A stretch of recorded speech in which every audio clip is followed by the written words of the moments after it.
વધારે પડતા પવનના વેગના લીધે અથડાતી કૂટાતી એક માખી જંગલમાં જઈ ચડી.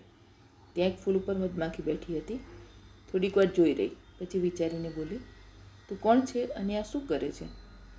મધમાખીએ એની સામે નજર કરીને કહ્યું, હું મધમાખી છું અને આ ફૂલમાંથી રસ કાઢીને મારા પૂડામાં લઈ જઈને મધ બનાવીશ. માખી બોલી, તમે લોકો એટલું બધું મધ ખાઓ?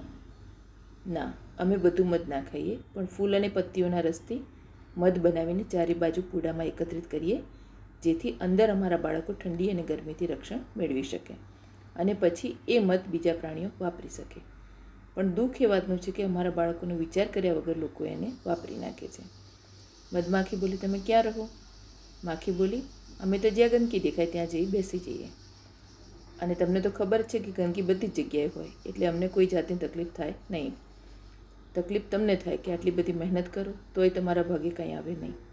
એટલામાં રમતું રમતું વાંદરાનું બચ્ચું ત્યાં આવી ચડ્યું. એ બંનેને વારાફરતી જોવા લાગ્યું. પછી આંગળી લઈ જઈને માખીને અડાડતા જતું હતું, તરત જ માખી ઉડી ગઈ અને થોડેક દૂર ગઈ એક સડેલા ફળ પર બેસી ગઈ. હવે એ પેલી મધમાખીને આંગળી અડાડવા લાગી. મધમાખી ફૂલ પર બેસી પોતાનું કાર્ય કરતી હતી, એટલે ગુસ્સે થઈ. એણે એની આંગળી પર ડંખ માર્યો. બચ્ચું જોર જોરથી ચીચિયારી પાડવા લાગ્યું અને દોડતું દોડતું એની મમ્મી જોડે જતું રહ્યું.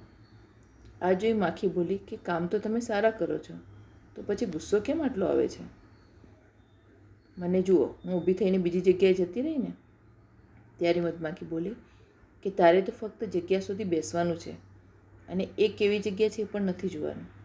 જ્યારે મારે પહેલાં સારી વસ્તુ શોધવાની છે, પછી મહેનત કરી એમાંથી સારું બનાવવાનું છે અને એ પણ ફક્ત મારા માટે નહીં, બાકીના બીજાઓને પણ ઉપયોગી થવાનું છે. જે કર્મ કરશે એ ક્રોધ કરશે જ, બાકીના બધા હરશે ફરશે અને મોજ કરશે.